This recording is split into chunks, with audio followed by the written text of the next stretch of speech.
নমস্কার, আমি সুমনা। আমার নতুন একটি ভিডিওতে তোমাদের সবাইকে স্বাগত জানাই। কেমন আছো তোমরা সবাই? আশা করি তোমরা সবাই খুব ভালো আছো।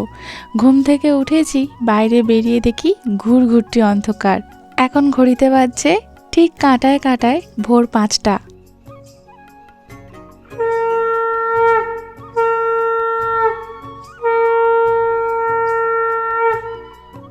আজকে ভাবলাম আজকের ভিডিওটা আমি একদম ভোরবেলা থেকে শুরু করি। এই রুটিনটা গত এক সপ্তাহ ধরে কন্টিনিউ চলছে, কিন্তু সেই ভিডিওটা তোমাদের সাথে আমি ডে বাই ডে শেয়ার করে উঠতে পারছি না। তার কারণ আমার ফোনের মধ্যে কোনো স্পেসই নেই। কারণ আমি যদি সারাদিনে যে কাজগুলো করি সেগুলো যদি সব ভিডিওর মাধ্যমে দেখাতে চাই, আমার ফোনেও অত জায়গা নেই, আর একটা ভিডিওতে সবটুকু দেখানো পসিবলও হয়ে ওঠে না। যাই হোক, তোমরা সকলেই জানো আমি এক গ্রামের এক সাধারণ বাড়ির এক গৃহবধূ। সকালবেলা ঘুম থেকে উঠেই যে সমস্ত কাজগুলো থাকে সেইগুলোই আমি শুরু করেছি। সবার প্রথম গেটটা খুলে যখন বাইরে আসি, এত অন্ধকার দেখে মনটা ভাবছিলাম, একটু তো ভয় ভয় করে, মনে হয় যেন বাড়ির মধ্যে কেউ ওঠেনি। আসলে আমার যেখানে বাড়ি এই পাড়াটাতেই কেউ ওঠে না। আসলে আমার এত সকাল সকাল ঘুম থেকে ওঠার একটা কারণ আছে। সকাল বলতে ভোর ঘুম থেকে ওঠার একটা কারণ হলো, আমাদের যে কাজের দিদি উনি এখন আসছেন না এই কয়েকদিন। ওনার কিছু কারণবশত উনি বাড়িতেই নেই, কোথাও এক জায়গায় গেছেন। তো সেই জন্য বাড়ির সমস্ত কাজ আমাকেই সামলাতে হবে। আর তোমরা জানো আমার একটা ছোট্ট বাচ্চা মেয়ে আছে, তার বয়স মাত্র 3 বছর, তাকেও সামলাতে হবে। অস্মি এখন ঘুমাচ্ছে, বাড়ির সবাই এখন ঘুমাচ্ছে, শুধুমাত্র আমিই উঠে এই সমস্ত কাজ করছি। প্রথমে দুয়ারে দুয়ারে একটুখানি জল দিলাম, আমাদের যে সদর দরজা সেখানে, তুলসী মঞ্চে, মরাই ধানের গলা, সেই সমস্ত জায়গায় জল দিয়ে, ঠাকুরের মন্দিরে জল দিয়ে, শাঁখটা বাজিয়ে, তারপর আমাদের যেহেতু গ্রামে বাড়ি তাই এই রকম গোল গোল করে বিভিন্ন জায়গায় গোলা দিতে হয়। এইগুলো খুব পবিত্র মানা হয়। আগে যখন আমি ছোট ছিলাম তখন মা কাকিমাকে দেখে বড় হয়েছি। এখন যেহেতু আমার গ্রামেই বাবার বাড়ি এবং গ্রামেই শ্বশুর বাড়ি, তাই অন্যথা কিছু না। ওই বাড়িরও যা নিয়ম এই বাড়িরও তাই নিয়ম, প্রতিটা গ্রামের এই একই নিয়ম। বিভিন্ন জায়গায় একটু গোল গোল করে গোলা দিয়ে ভাবলাম যেখানে আমি রান্না করি তো সেখানে গিয়েও একটুখানি গোলাটা দিয়ে আসি। এখন পুরো ভোর দেখতে পাচ্ছ, গতকাল রাত্রে এই যে জায়গাটা একটু কালো কালো মনে হচ্ছে, ওই জায়গাটা কালকেই আমি নাতা দিয়ে রেখেছিলাম, কিন্তু এই জায়গাটা পুরো ধানের বস্তা দিয়ে পুরো এই জায়গাটা ব্লক ছিল, তোমরা দেখেছো। গতকালকে আমার শ্বশুরমশাই এবং অস্মির বাবা দুজনে মিলে এই জায়গাটা পরিষ্কার করেছে। আর চারিদিকে এত ধুলো, কালকেই ঝাড় দিয়ে পরিষ্কার করে রেখেছিলাম, কিন্তু এই নাতাটা দেওয়া হয়নি। ভেবেছিলাম পরে দেব, আসলে সময় পাইনি। তাই আজকেই যখন চারদিকে দুয়ারে নাতা দিচ্ছি, গোলা দিচ্ছি, ভাবলাম একেবারেই বালতিতে সব কিছু গোলা আছে, এই জায়গাটাতে ভালো করে নাতা দিয়ে দিই। আমার এত কিছু কাজ হয়ে গেল, কিন্তু এখনও সূর্য মামার দেখা নেই, এখনও আলো ফোটেনি। শুধুমাত্র আমি লাইট জ্বেলে এই সমস্ত কাজগুলো করছিলাম। ঘরের মধ্যে গিয়ে ভাবলাম ঠাকুরকে একটু ধূপটাও দেখিয়ে দিই। এর মাঝখানে আবার অস্মি দুবারও উঠেছিল জানো। ওকে একবার করে যাচ্ছি, একবার করে ঘুম পাড়াচ্ছি, বলছি মা এখন অনেক রাত, তুমি ঘুমাও। আবার উঠে চলে আসছি, কাজ করছি, আবার উঠছে, আবার যাচ্ছি, তাকে ঘুম পাড়াচ্ছি। এইভাবেই আমার কাজকর্মগুলো এই ভোর থেকে চলে। কারণ এখন যেহেতু শীতকাল, বাইরে এত ভোরে প্রচুর ঠান্ডা, তো এই ভোরের মধ্যে তো বাচ্চাটাকে বাইরে বার করতে পারি না, কিন্তু আমার কিছু করার নেই, আমাকে বাধ্য হয়েই উঠে কাজকর্মগুলো সারতে হবে। না হলে আমি কন্টিনিউ সারা দিনে যে সমস্ত কাজটা আছে সেগুলো আমি সব কিছু কমপ্লিট করে উঠতে পারবো না। রান্না বান্নাও আছে, সব কিছুই তো আছে, সে তো তোমরা জানোই। তোমাদের দাদাভাইও বাড়িতে নেই, তোমাদের দাদাভাই কলকাতা চলে গেছে। আসলে ও যখন আগের দিনে কলকাতায় গেছে, তো সেই দিনও খুব ভোর ভোর করে উঠেছি। ওই যে বললাম না, এই পুরো সপ্তাহটাই আমার এইরকমভাবেই যাচ্ছে। তো তোমাদের দাদাভাই আবার বলেছিল, এই যে এত ভোরে ওঠো না তুমি, ঠিক আছে আমি উঠেছি, তুমি উঠেছো, তারপরে তুমি গিয়ে শুয়ে পড়ো, তারপর যখন সকাল হবে তারপর তুমি উঠবে। কিন্তু আমি তো জানি আমাকে তো কাজগুলো সারতে হবে, আরও অনেক কিছু এখন এক্সট্রা কাজ হচ্ছে, তো সেগুলোও কমপ্লিট করতে হবে। তাই শুলে আমার চলবে না। আর তাছাড়া একবার যখন ঘুম ভেঙে গেছে আর সবই বা কেন বলো, একে একে সমস্ত কাজগুলোই সেরে নিই। আগে যখন স্কুলে কলেজে পড়তাম তখন এত ভোরে ভোরে দেখতাম মা উঠতো, মা উঠে আমাদের খাবার বানিয়ে দিত, টিফিন করতো, আর এই সমস্ত কাজগুলো তো থাকতোই, সেগুলো সব কিছু করতো। আর আমরা জাস্ট ঘুম থেকে উঠতাম, ব্রাশ করতাম, রেডি হতাম, কিছু একটা খেতাম, তারপরে আমরা টিউশনের উদ্দেশ্যে বেরিয়ে যেতাম, বা কলেজ গেলে বা টিউশনের উদ্দেশ্যে মেনলি এত সকালে এত ভোরে ওঠা হতো। কিন্তু এখনও আমরা ভোরে উঠছি, মানে আমি ভোরে উঠছি, কিন্তু অন্য কাজে। জানো তো, এখন না বাইরে যেহেতু এখনও এক ফোঁটাও আলো ফোটেনি, এই যে আমি ঝাড় দিচ্ছি, তো যে সমস্ত আবর্জনাগুলো একটুখানি আর কি জড়ো হচ্ছে, আমি কি করি সেগুলো বাইরেতে ফেলে দিই। কিন্তু আজকে আমার সেই সাহসটা হয়নি, কারণ আগের দিনে তোমাদের দাদাভাই ছিল, আমি গেটটা খুলে বাইরের মধ্যে ফেলে দিচ্ছিলাম যে হ্যাঁ ঠিক আছে, একটুখানি হাঁক দিলেই সে উঠে আসবে, কারণ তার খুব সজাগ ঘুম। কিন্তু আমার সেই মনে হচ্ছে, আর এত চারিদিকে শেয়ালের উৎপাত হয়েছে, আর শেয়াল ছাড়া তো আরও অনেক কিছুই আছে, তো সেইগুলোর জন্য তো খুবই ভয় করছিল। প্রথমে একবার ভাবলাম গেটটা খুলবো কি খুলবো না, তারপরে ভাবলাম যে না, অত আর সাহস আর মনে আমি জোগাতে পারলাম না। আর আমি আর বাইরে যাইনি গেটটা খুলে, যে আলোটা ফুটুক তারপরই আমি বাইরে গেট খুলে আর কি মানে আবর্জনাগুলো বাইরেতে ফেলে আসবো। তো এখন আমি কি করলাম, একটা পলিথিনের মধ্যে সমস্ত আবর্জনাগুলোকে কুড়িয়ে একটা সাইডের মধ্যে রেখে দিলাম, যে যখন আলো ফুটবে তারপরেই যাব। মানে এখন আমার গেট খোলার মতো সাহস হয়নি। এই ভালো করে মানে এই ঝাড়টা দিতেই তোমাদের অশ্মি রানী উঠে গিয়েছিল, আবার তাকে গিয়ে আর কি ভুলিয়ে টুলিয়ে আসি।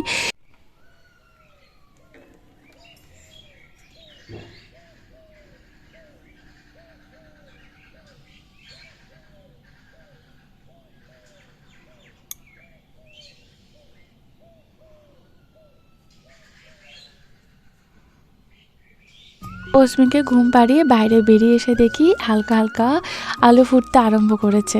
এই সময়টা এতটা ভালো লাগে, অনেক ভোরে উঠি, একটু ঠান্ডা লাগে, একটু কষ্ট হয়, ঠিক আছে, কিন্তু এই যে এত শান্ত পরিবেশ, এত নিরিবিলি, একটা মানুষের আওয়াজও পাওয়া যায় না, মাঝে মাঝে পাখিদের আওয়াজ পাওয়া যায়, কি ভালো লাগে জানো তো, কি শান্ত স্নিগ্ধ পরিবেশ, খুব ভালো লাগে।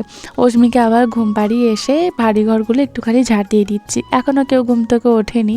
তো প্রথমে আমাদের পশ্চিম দিকের ঘরটা, তারপরে আমাদের রান্নাঘরটা, তারপরে সমস্ত দাওয়াটা মানে একটু আস্তে আস্তে ঝাড় দিচ্ছিলাম জানো, কারণ যে সমস্ত জায়গাগুলো রয়েছে না, যেমন চেয়ারগুলো যখন সরাচ্ছি ওই জায়গাটা যখন ঝাড় দিচ্ছি একটু আওয়াজ হচ্ছে। আর আমার শুধুই মাথার মধ্যে হচ্ছে যে ঠাকুর অস্মিকে একটু ঘুম পাড়িয়ে রাখো, কারণ আমি ওর পাশ থেকে উঠে এসেছি, ও এক্ষুনি উঠে যাবে, মানে যেহেতু আর কি উঠে যাচ্ছে, দুবার অলরেডি আমি ঘুম পাড়িয়ে এসেছি, আবার ও কতবার ঘুমাবে, বারবার যদি এইভাবে ঘুম ভেঙে যায় একটা বাচ্চা, সে কি আর ঘুমায়? তো সেই জন্যই আর কি মানে ঠাকুরকে ডাকছি আর কাজ করছি, ঠাকুর অস্মি যেন ঘুমায়। এই দেখো চেয়ারগুলোকে সরাচ্ছি আমি খুব আস্তে আস্তে, যাতে যতটা কম আওয়াজ হয় আর কি, যাতে আমার মেয়ের কান পর্যন্ত আর কি না পৌঁছায়। তো ভালো করে ঘরটাকে আগে পরিষ্কার করে নিচ্ছি, এদিক ওদিক যেখানে যা সমস্ত কিছু আছে। আসলে গতকাল রাত্রেই অস্মি যে সমস্ত খেলনাপত্র ছড়িয়ে ছিটিয়ে রেখেছিল, সেগুলো আমি সব কিছুই গুছিয়ে টুছিয়ে রেখেছিলাম, মানে সেরকম কোনো চাপের কোনো কিছু নেই, শুধুমাত্র একটুখানি ঝাড় দেবো, একটুখানি পরিষ্কার করবো, যে টুকটাক একটু বালি এটা ওটা রয়েছে সেরকম কিছু। আগের দিনে বিকালবেলাতেও আমি ঝাড় দিয়ে রেখেছি, তাই সেরকম কিছু নেই। কিন্তু ওই যে বাসি ঘর ফেলে রাখতে নেই, তোমার ঝাড় দেওয়া থাকলেও তোমাকে একটু একটু করে দিতে হবে, সেই জন্যই আর কি। দেখো এখন কত সুন্দর আলোটা ফুটেছে, যদিও এখনও সেরকমভাবে সকাল হয়নি, এখন খুবই ভোর, জাস্ট আর কি সূর্য মামার কি দেখা দিয়েছে। বাড়িঘরটা একটুখানি ঝাড় দিয়ে তো চলে এলাম এখানে কাপড় জামাগুলোকে ভেজাতে।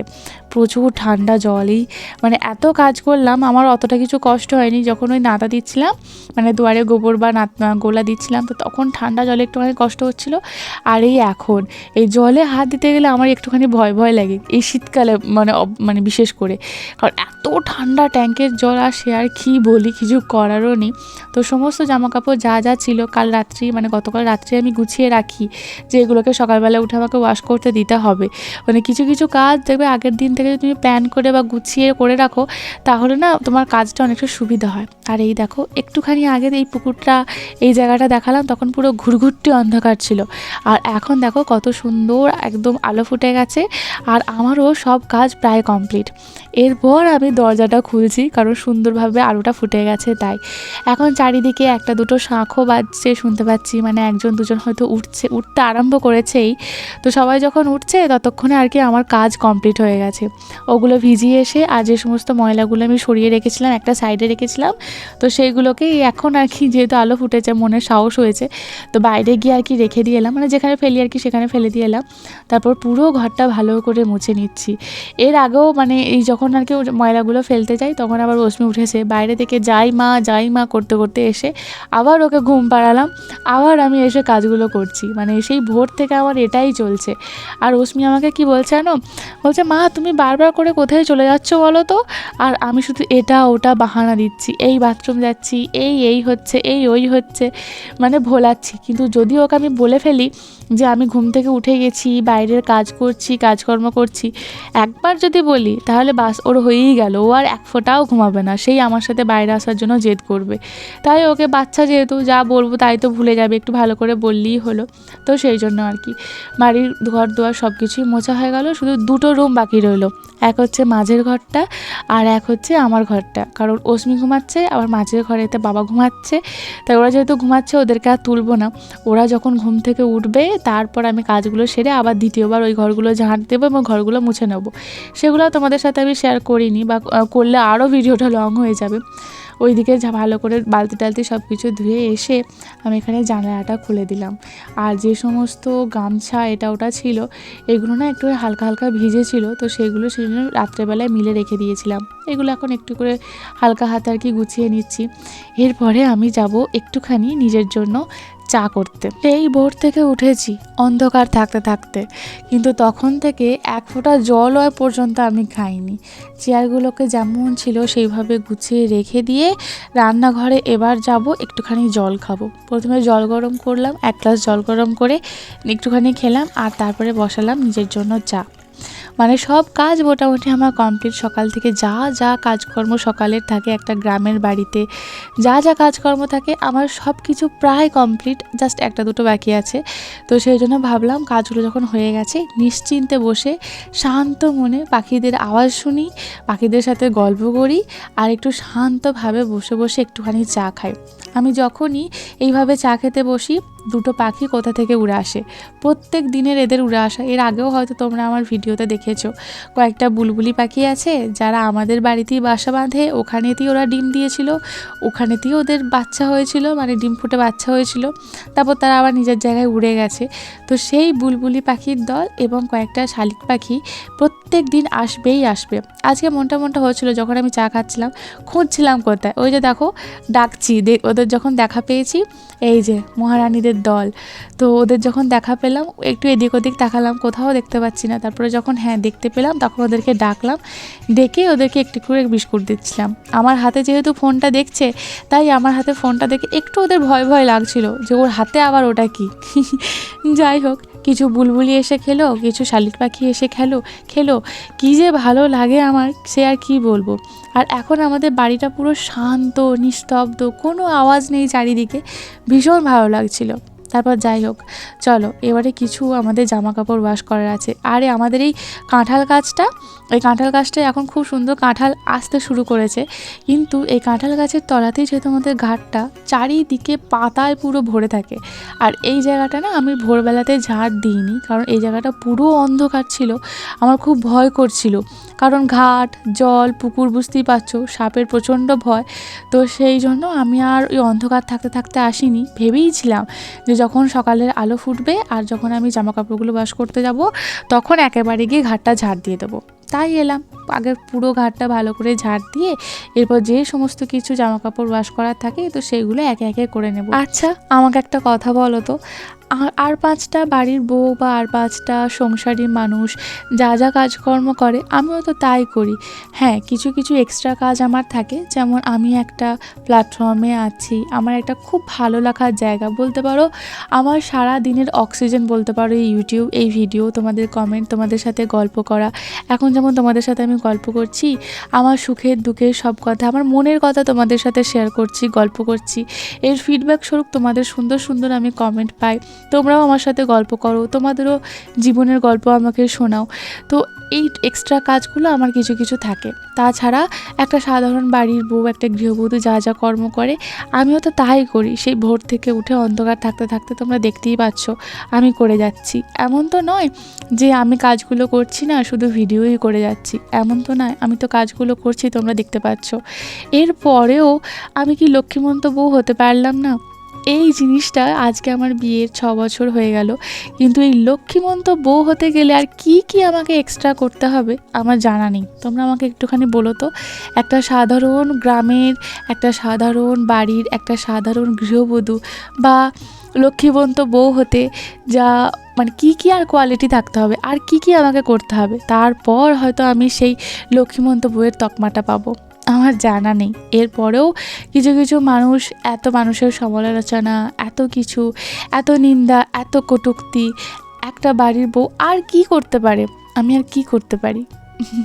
এটা আমার ভীষণ একটা প্রশ্ন। তোমাদের দাদাভাইকে মাঝে মাঝে আমি এই প্রশ্নটা করি, আমি আর কি করব বলো? আমাকে আর কি করতে হবে? কোনটা আমার দিক থেকে খামতি থাকছে যে হ্যাঁ একটা বাড়ির বউ হতে গেলে বা একটা বাড়ির লক্ষ্মীমন্ত বেসিক্যালি যে বউটা হতে গেলে এই গুণগুলো তোমার থাকা উচিত, আর এটাও থাকা উচিত নয়। আমার মধ্যে কোন গুণটা নেই? এটা তোমাদের দাদাভাইকে যখন বলি, তোমাদের দাদাভাইও খুব হাসে। তোমাদের দাদাভাই বলে আর কি গুণ লাগে আমার জানা নেই।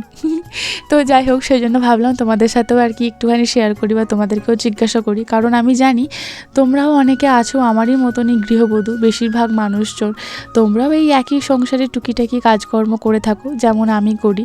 তো সেই জন্য আমারও খুব জানতে ইচ্ছা করে আর কী গুণ থাকতে পারে। জামা কাপড়গুলো মিলে দিলাম ছাদে, আর এই দেখো এই যে 4টে গাঁদা গাছ লাগিয়েছিল তোমাদের দাদাভাই, পুরো ফুলে ফুলে ভরে গেছে। কারণ এগুলো এখন অশ্মির হাতের নাগালের বাইরে, অশ্মিকে তো ছাদে একা একা পাঠাই না, তাই এরা নিজেদের মতো করে ফুল ফুটছে এতদিন পর। কারণ এর আগে যতগুলো কুড়ি এসেছিল সব কুড়ি অশ্মি রানী ছিঁড়ে ছিঁড়ে নষ্ট করে দিয়েছিল, তাই অশ্মির হাত থেকে বাঁচানোর জন্য গাছগুলোকে তোমাদের দাদাভাই ছাদে তুলে দিয়েছে। কী যে দেখতে ভালো লাগছে এখন, সে আর কি বলি। সব কাজ তো মোটামুটি হয়ে গেছে, এবার জলখাবার বানাবো সকালের। এখনও অশ্মি রানী ঘুমাচ্ছে। আমার শ্বশুরমশাই উঠে গেছেন, উনি এসে আমাকে বলছেন যে কি রান্না করবি, কী জলখাবারে বানাবি। আমি বললাম একটুখানি কুমড়ো বানাই, আগের দিনের হাট থেকে তোমাদের দাদাভাই এই কুমড়োটা নিয়ে এসেছে। দেখলাম কুমড়োর গায়ে যেন এক ফোঁটা দাগ রয়েছে, তো সেই জন্য একটু ভয় হলো যদি কুমড়োটা নষ্ট হয়ে যায়। কুমড়োটা কাটার পর আমার মুখে হাসিটা দেখলে, কারণ কুমড়োটা খুব সুন্দর, ভেতরটা একদম পুরো হলুদ, মানে সেই পাকা পরিপুষ্ট কুমড়ো হলে যেমন হয় ঠিক সেই রকম। এখন আমি ধীরে ধীরে সংসারী মানুষ হয়ে গেছি, একদম সংসারের মধ্যে নিজেকে ডুবিয়ে ফেলেছি। সেই জন্যই ছোটো ছোটো জিনিসগুলো যখন দেখি না আমার ভীষণ আনন্দ লাগে। তো সেই জন্য যখন কুমড়োটা কাটছি দেখছি একদিকটা একটু জাস্ট খারাপ হতে শুরু করেছে, জাস্ট একটুখানি, মানে ওই কী বলবো, একটা পি সাইজের মতো। তারপর ভাবলাম যে ভালোই করলাম আজকে কুমড়ো তরকারিটা করে। তো একটুখানি কুমড়োটা কেটে নিচ্ছি সুন্দর করে, আর ওদিকে দেখো আলুগুলোও সব কিছু কেটে নেব। এই সময়তেই আর কি আমার শ্বশুরমশাই এসে আমাকে জিজ্ঞাসা করছিলেন। সব কিছু কাজ মোটামুটি হয়ে গেছে, এবারে শুধু জলখাবারটা বানিয়ে নিলেই হবে। এর আগেবারে যখন কুমড়োর তরকারিটা বানিয়েছিলাম, তোমাদের মধ্যে অনেকেই আমাকে বলেছিলে এই কুমড়োর তরকারিতে একটুখানি ছোলা দিলে, মানে ভেজা ছোলা দিলে আর কি খুব টেস্টি হয়। এটা আমিও জানি, জানো আমার মাকে দেখেছি এভাবে ছোলা দিয়ে কুমড়ো তরকারি রান্না করতে। আমিও ভেবেছিলাম তোমাদের কমেন্টটা পড়ার পর, সেই মায়ের কথা মনে পড়িয়ে দিয়েছিল। তোমাদের কমেন্টটা পড়ে সেই মায়ের কথাই মনে পড়েছিল। আমিও ভেবেছিলাম যে কুমড়োর তরকারিতে ছোলা দেবো এর পরের দিন যেদিন করব। কিন্তু গতকাল রাত্রে আমি ছোলা ভিজোতেই ভুলে গেছি। মনে মনে করেছি যে হ্যাঁ ছোলাটা আমাকে ভেজাতে হবে, কিন্তু কি করে ভুলে গেলাম ভগবান জানে। তো সেই জন্য আর ছোলাটা দেওয়া হলো না। জানো একটা গ্রামের মানুষের না প্রচুর কাজ থাকে, মানে আমি যদি তোমাদেরকে বারবার বলি না, একটা খুঁটিনাটি জিনিস, মানে যদি আমি সকাল থেকে ঘুম থেকে উঠে থেকে রাত পর্যন্ত আমি কি কি করছি সব কিছু আমি তোমাদের সাথে শেয়ার করি, তোমরা দেখে শেষ করতে পারবে না। আর একদিনের ভিডিওতে মনে হয় 10টা ভিডিও বানানো যাবে, মানে 10 দিনের ভিডিও হয়ে যাবে, মানে এত কাজ থাকে এত কাজ থাকে। এই যে উনুনটা ধরাবো বলেই হয় না। আগের দিনে যে সমস্ত আমি জ্বালন পুড়িয়েছি, মানে কাঠ এটা ওটা পুড়িয়েছি, তো তার ছাই থাকে, সেই উনুনের ভেতর থেকে ছাইগুলো না বার করলে আজকে আমি যদি উনুন জ্বালাতে যাই ভালো করে জ্বলবে না। তাই সবার প্রথমে উনুন থেকে ছাইগুলো বার করে একটা জায়গায় ফেলে দিয়ে এলাম। তারপর এই যে কড়াইটা, তার মধ্যে একটুখানি মাটি বুলিয়ে দিলাম। এই মাটি বোলানোটা তোমাদেরই শেখানো, তবে আমার মা কাকিমাকেও দেখেছিলাম কিন্তু ভুলে গেছিলাম, কিন্তু তোমাদের বলাতে তারপর মনে পড়ে গেল। তোমাদের দাদাভাই আবার জানো একটা বালতিতে অনেকটা মাটি নিয়ে এসে ওর মধ্যে ভিজিয়ে রেখে দিয়েছে। আমার গ্রামের বাড়ি হওয়া সত্ত্বেও মাটির বড্ড আকাল জানো এখানেতে। আমার মঙ্গলপুর হলে আমি ওখান থেকে মাটি জোগাড় করে নিতাম, কিন্তু এখানে আমি কোথা থেকে মাটি জোগাড় করবো বলো? সেই জন্যই তোমাদের দাদা ভাই মাঠ থেকে মাটি নিয়ে এসে একটা বালতির মধ্যে স্টোর করে রেখে দিয়েছে, আর ওখান থেকেই আমি সমস্ত মাটি নিয়ে কড়াইতে হাঁড়িতে এতে ওতে বুলিয়ে নিই। আর তার মধ্যে আবার তোমাদের দাদা ভাই আমাদের জমি যেখানে আমার শ্বশুরমশাই চাষাবাদ করেছেন, তো সেখানে ধনেপাতা হয়েছে, তো সেই ধনেপাতা নিয়ে এসে কোথায় রাখবে? এই ভিজে মাটি, কাদা মাটি রয়েছে বালতিতে, তার মধ্যে রেখে দিয়েছে। এত সতেজভাবে রয়েছে, না হলে আমরা কাঁচের গ্লাসের মধ্যে জল দিয়ে রাখছিলাম, এত ভালো এত সতেজ থাকছিল না, কিন্তু মাটি থেকে নিয়ে এসেই আবার ভেজা মাটিতে বসিয়ে দিয়েছে, এত সুন্দর সতেজ রয়েছে। আজকের ভিডিওতে আমি যার নাম নেব তিনি হলেন অন্তরা সৌরভ ব্যানার্জি। তিনি বলেছেন, আমি জানি না তুমি আমার কমেন্ট পড়বে কিনা, আমি বর্ধমানের মেয়ে, তোমার ভ্লগ শুরু থেকে আমি দেখি, তোমায় আমার দারুণ ভালো লাগে, বিশেষ করে তোমার মাকে, মানে কাকিমাকে দেখলে আমার মার মতো লাগে। তোমাকে অনেক অনেক ধন্যবাদ এত সুন্দর একটা কমেন্ট করার জন্য এবং এভাবে আমার পাশে থাকার জন্য। তোমাদের সাথে গল্প করতে করতে দেখো আমার কুমড়োর তরকারিটা প্রায় হয়ে গেল। আজকের ভিডিওটা তবে আমি এখানেতেই শেষ করছি। আশা করি তোমাদের ভিডিওটা খুব ভালো লাগলো। যদি আমার ভিডিও ভালো লেগে থাকে তাহলে প্লিজ আমার চ্যানেলটাকে সাবস্ক্রাইব করে দিও আর আমার পাশে থেকো। আজ তবে আসি, দেখা হচ্ছে খুব তাড়াতাড়ি। ততক্ষণ তোমরা খুব খুব খুব ভালো থেকো, হ্যাপি থেকো অ্যান্ড অলওয়েজ কিপ স্মাইলিং, কারণ স্মাইলিংয়ের থেকে তো বড় জিনিস কিছু হতেই পারে না। আজ তবে আসি, আবার দেখা হচ্ছে খুব তাড়াতাড়ি।